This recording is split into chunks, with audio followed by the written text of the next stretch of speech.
นี่มือวันทิศเด้นี่ไปเฮ็ดเวียกว่ะมันบอกบอสจะไปเฮ็ดเวียกมาว่ะก่อนหน้านั้นนะ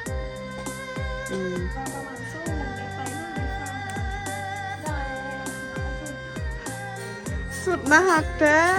ใส่ฟ้ามเบิ่งดูสุดนอนนี่นะมือวานนี้ฟ้ามก็เห็นเข้าค่ายสุดนอนแล้วนี่แหละฟ้ามก็ยักใดอยู่ส่วนน้องเองนะจ๊ะส่วนน้องมีทุกอย่างจ้ะ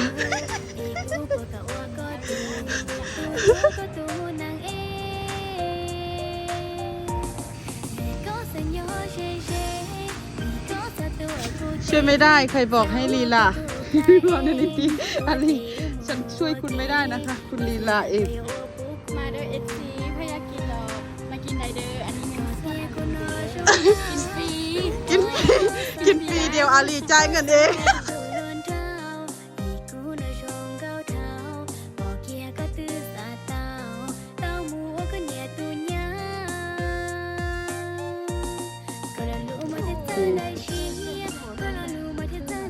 มือวันทิศเด้นี่โอ้มือวันย่างกะยาเนาะอาเซงบ่ได้ไปโรงเรียน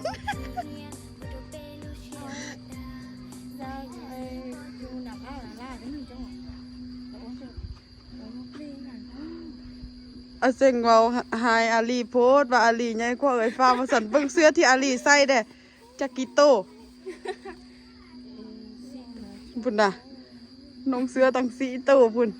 ผู้ได้สิจอยคืออาเซงน้องเสื้อตัวเดียวแถมยังเป็นสุดนอนอีกไปไปโทรนารามาดูโทรนารามาลิ้นมาลีดูบอกกาไปหันดอกคนไล่โอ้สบายดีน้องพระจันทร์จะไปเสี่ยงอยู่ไส้มาบ่เห็นเจ้าตังโดนเลยจะไปเฮ็ดเวียกว่ะมันบอกบอสจะไปเฮ็ดเวียกมาว่ะก่อนหน้านั้นนะถูกบอกนารามาลิ้นอาลีอยู่นี่ไหมบอกกาไปเฮือนนาราคนไล่พูดอาลีอายนะเอ้ยฟาร์มเธอบ่อายไปก็ไปเอ้ยฟาร์มเดี๋ยวไปหอเอ้ยฟาร์มมาเอ้ยฟาร์มมา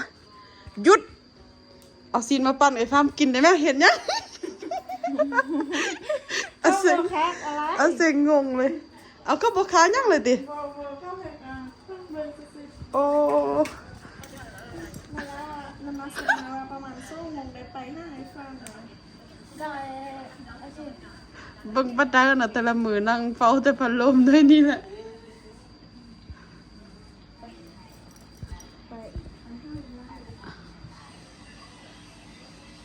เขายังบ่ได้ไปล่มเข้าเลยเขาว่าจะไปเก็บมักใหม่นะแต่ว่ามักใหม่คือบ่สุกเนี่ยเนาะอาลี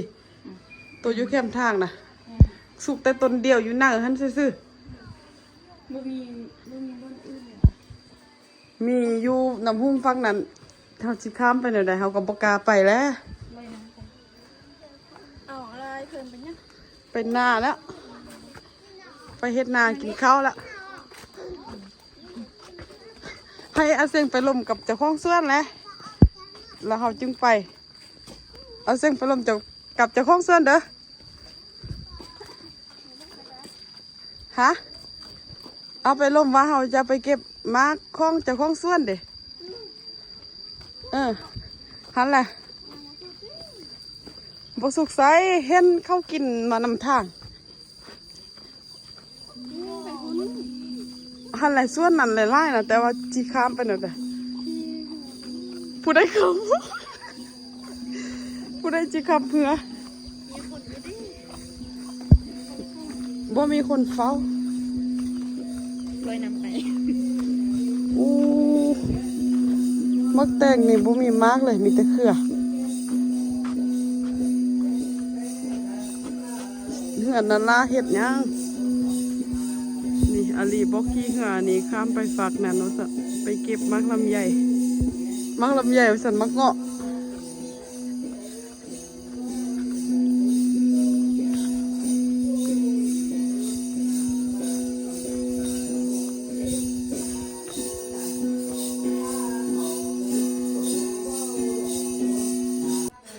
สุดนะฮักแท้ใส่เอ้ยฟ้าเบิ่งดูสุดนอนนี่นะ มือวานนี้เอ้ยฟาร์มก็เห็นเข้าค่ายสุดนอนแล้วนี่แหละเอ้ยฟาร์มก็ยักใดอยู่ แต่บ่ได้กดสั่งมันเป็นทรงค่าสั้นแมันบ่หรือว่าทรงค่ายาวทรงสุดเท่าใดวันนี้เอ้ยฟาร์มก็เห็นเข้าไหลสุดค่ายอันสุดแฟน39นี่เอ้ยฟาร์มมาอู้เบิ่งถ้าเอ้ยฟาร์มตุยๆนุ่งแบบนี้เขาสิว่าเอ้ยฟาร์มมีลูกติเบิ่งแล้วก็โอ้ยาแหละบ่กดแหละสุดนอนแบบนี้นะไปเตรียมตัว ไปเก็บมักใหม่อู้ยังแต่งหน้า FC เห็นหมดแล้วนะเจ้าซีแต่งเห็นยังเห็นหมดแล้ว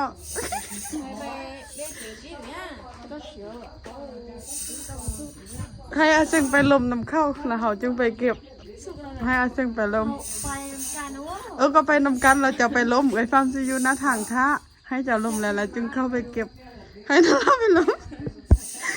นารา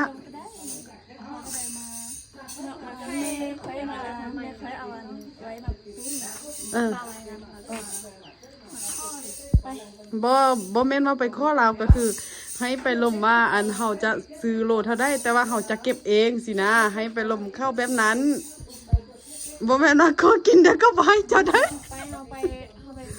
ไปเขาไปสุดนี้ไปมาแล้วเขาไปเงินเลยฟาร์มไปยังไปไปสุดเอาสุดเซ็กซี่นี่ไปเลย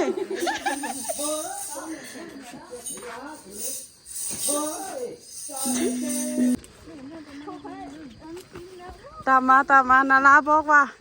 เอ้ยฟาร์มยินดีนำเสนอมักโมของคอยนาราว่าน่ะ มาเบิ่งดูใส่นารามักโมเจ้าน่ะพี่ใส่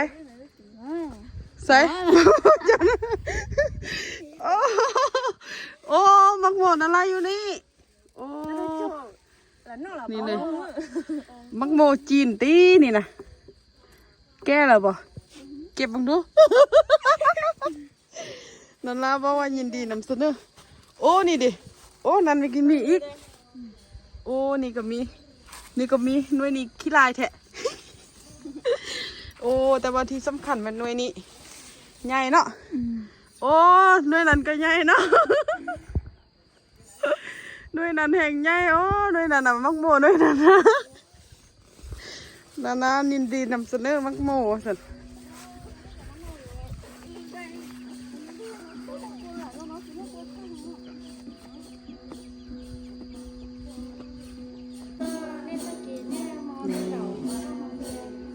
ข้างเนาะอาลีเฮือนนั่นล่ะน่ะเบิ่งดูนั่งอยู่นี่เลี้ยวไปเฮ็ดหมดทุกอย่างเลย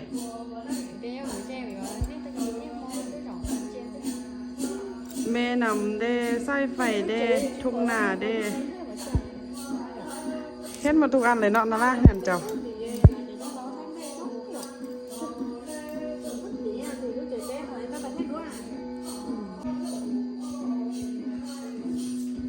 โอ้สมพอแล้วนาราบุยักไปลิ้นนำอาเซ็งแล้วนารามีแว่นเป็นของตัวเองแล้วเด้ แต่เกาหลียักเบิ้งแว่นนี่ไปยืนเบิ้งอยู่กันอาเซ็งเดี๋ยวนี้มีแว่นเป็นของตัวเองแล้ว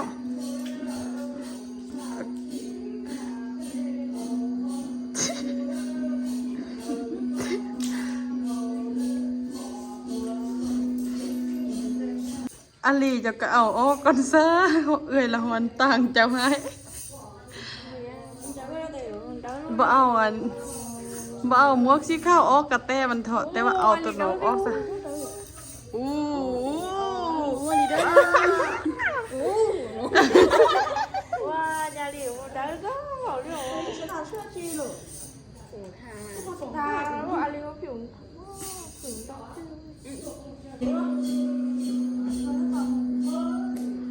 โอ้นาราตัวให้กันมานั่งเฝ้าแต่โตแต่งหน้าเอาน้อยหนึ่งหรือว่าเอาน้อยหนึ่ง ตัวกันรอท้ากันเลยอันบอกว่าติดตาส่องสันติดตาส่องสันแล้วว่าท้ามัดพุ่มก่อนมัดพุ่มแล้วว่าท้านะคุณอาลีเฮานี่เอาไปเอามาประเทศอย่างนี้พ่อฝาเอารถถ้ามาเบิ่งนาราแต่งหน้าซื่อๆแต่งหน้าเลยแล้วก็ไป 对不？这灯要有。我灯在哪了？ เนาะอาลีเนาะบ่แต่งก็งามแล้วเห็นบ่คนจีงามน่ะบ่แต่งก็งาม คนงามแล้วแต่งแล้วแฮงงามอีก 他们家那个灯。 บ่คนงามแล้วแต่งแล้วแฮงงาม 哦。哎，估计是三个，哎，我们刚刚三个。看一下。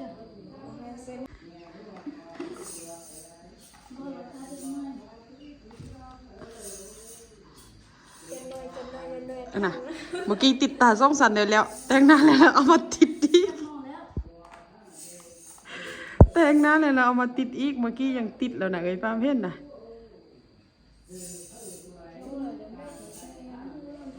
他们话阿里个两个人要吃。现在吃不行啊。我们吃没吃？ นี่เปิดประตูออกมาโอเคแล้วอะไรอยู่สัตว์เอาไล่อยู่ก็ไล่ซะบ่แม่เอาสันบ่เหมาะแก้การไปเก็บบ้างไหมตี้อันนี้นะต้องคืออะไรนี่จังคือนะมึงดูนี่ คือคนเวียนเลยทรงกับ3 โต 4 โตปอลงทรง4 โตข้างขาวแล้วอันนี้นะเป็นโรคข้างขาวแล้วคือนาราคือกันเวลาไปให้นุ่งจักรโตกับบ่หูนารานุ่งคือคืออาลีแม่ทรง4 โตนะ เคยนั่งมาแล้ว แล้วเดี๋ยวนี้เด้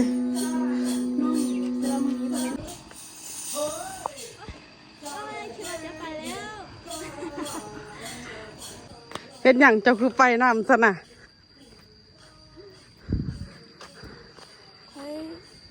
ไปบอกอาเซงเอารถอาเซงไปยังไงพ่อแม่เขาเช่าเลย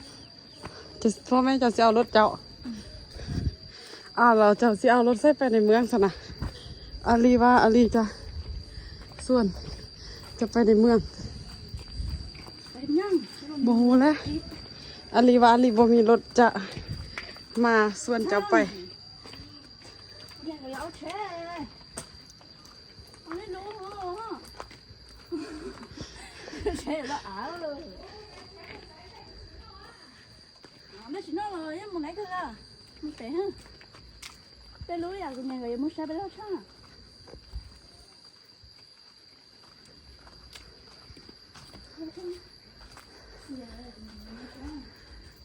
ช่างดื้อ เปลี่ยนสุดแล้วอันนี้นะมันบ่แต่ว่าน้าบ่ได้แต่งติสิแต่งหน้าอีกว่า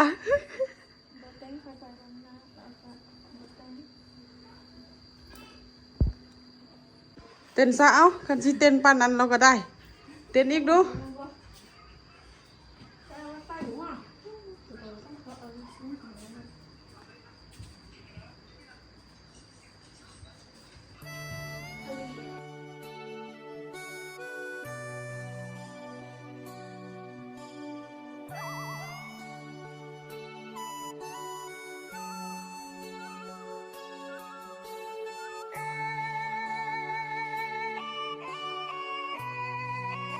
ฟิตกลคือเมื่อกี้ดู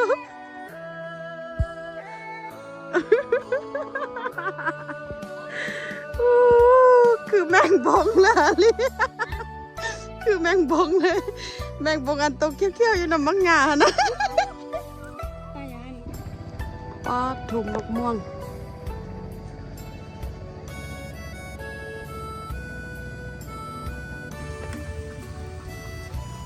ส่วนน้องเองนะจ๊ะส่วนน้องมีทุกอย่างจ้ะ มีอะไรบ้างคะ มีมะพร้าว มีมะม่วง มีน้ำ มีอะไรอีกไปรีวิว มีมะนาว อันนี้มะนาว มะนาว แล้วมีอะไรอีก มีคนสวน แข่งฝนไปเก็บผลไม้ บ้าหรือไง มีข่า อยากได้ทุกอย่างก็มาที่สวนอาลีนะคะ แล้วก็มีชมพู่ที่แน่ๆคือมีสาวสวยนะคะ สาวอาลี ต่ออาลีทุกคนค่ะ เอาไม้แม้นนะมันสูงเนาะนี่มักเงาะสุกแล้ว มีเม่นกับเม่น โดย นั่นเอาเลือกเอาอันนี้ให้มันสุกแล้ว ไปอาลีไปแม่น ใส่เองกับมือ อร่อยแน่นอน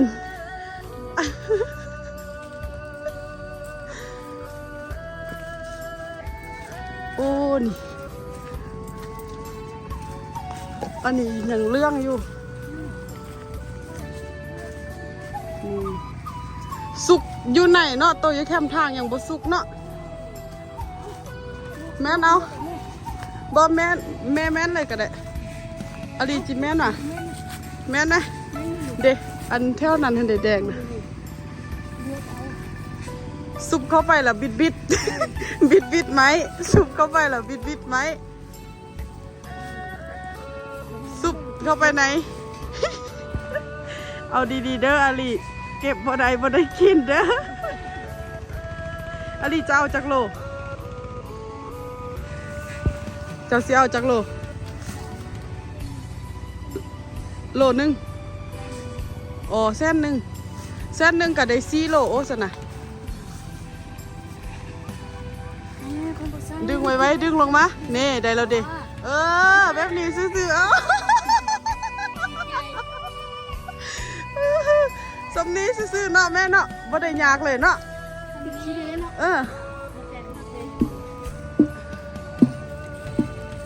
นี่เลือกเอามักสุกๆเด้อมันจึงได้หวานไม้นี่แม่นมีแต่อันเดียวอ่ะ มี2 อันเลยลูกอีแม่นบอก โดยแม่นใส่กัน หันแม่ไปตัดเลือก นี่เด้นี่เครื่องนั้นเห็นดินี่นะแดงนี่นะวุ้ดยึดถึงกันเดี๋ยววะอาลีเอาโทรศัพท์มาแม่ป้ามจะถ่ายหูให้เจ้าวันนี้น้องอาลีเป็นถ่ายอยู่ห้องเจ้าเลยวะมาป้ามถ่ายเราส่งให้กันได้แม่นเลยอับเซ็งผ่านแล้วงานนี้นะเอาเซ็งผ่านแล้วอันนี้ยังเคี้ยวๆอยู่เนาะนี่เคี้ยวไล่เลยนี่อาลีมาพี่จึงคักหนาว้าวยูฮันอาลีเบิ่งบ่เห็นยูพี่จึงมีไล่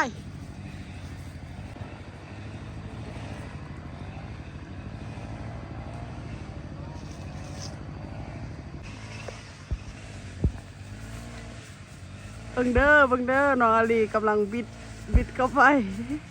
บิดไม่ฮักแล้วกันอาลีงานนี้บ่ได้กินแล้วฮักแล้วแอว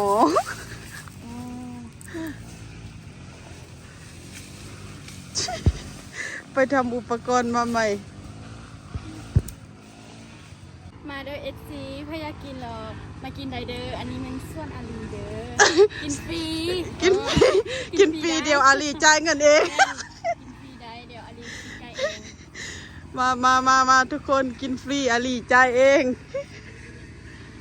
บ่ได้เด้เนาะกินฟรีอาลีจ่ายเองว่าซั่นโอ้ป้นมาละจ่ายเองค่ะตัวนี้ยังเคี้ยวเนาะ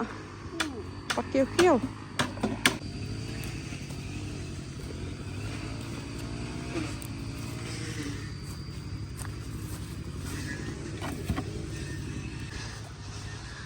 ว้าวมาแล้วนี่ นี่ นี่เลย นี่คนแม่นมันคนนี้เด้อ ถ้าอยากกินแล้วว่าอาลีเก็บไว้เด้อ ไป สั่งเก็บ อะไรสั่งเก็บช่วยไม่ได้ใครบอกให้ลีลา ว่าในนิติอะไรฉันช่วยคุณไม่ได้นะคะ คุณลีลาเอง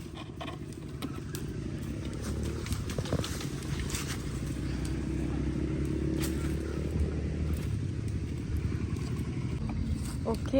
ดูคุณเห็นบ่ดีคือว่า ได้ ได้เนาะ แม่นเลยเขาเบิ้งมันเป็นทางนอกมักใหม่มันขึ้นไปทางเทิงนะแล้วพอเขาเข้ามาทางในแล้วมันเห็นแต่ใบไม้บัดนี้นะ มันให้เด็กบ้าน เออ เอาซับกันเลยเนาะ บ่อันแยก เนี่ยเลย หน่วยนี้มันแตกแล้ว ที่เคยเอาติ้มน่ะมันแตกแล้วบ่แม่นว่ามันบ่งามเด้ไปเดี๋ยวละมันมัดเขี้ยวไปเอาไปใส่ตัวนั้นให้ได้4 โลแล้วเลื่อนนั้นเราสั่งให้ลูกเลยกันได้แต่ถ้าได้ก็เอา ไปเราโลดเนี่ย ไปว่านอยู่ติมักเขี้ยวนะ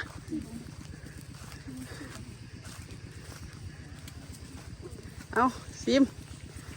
เกินซิมแล้วอาลีอิ่มแล้วเอ้าคือเฮ็ดเฮียมันเน่าอ่ะ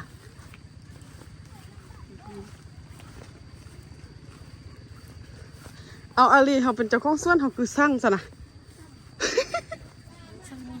เขาเป็นเจ้าของสวนของบุท่าสั่งโอ้เขาคือสั่งเขาซื้อกล้องตัวเองว่ะ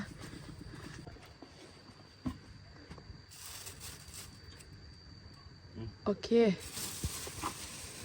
เอาซะทุกอย่างนั่นดิทุกอย่างนั่นนะ เอาเมื่อกี้เขาจะมาลบพ่นซื่อๆว่ะกลับไปหมดแล้วว่ะ ได้ยินเฮ้อๆมาพ่นเสาปึ๊บไปหมดเลย ไป ขอบใจเด้อถ้าบ่หมดมือหน้าจะมาไหม ไปโซ่อาเซกด้วยค่ะ วิบ่ได้ก็บ่ได้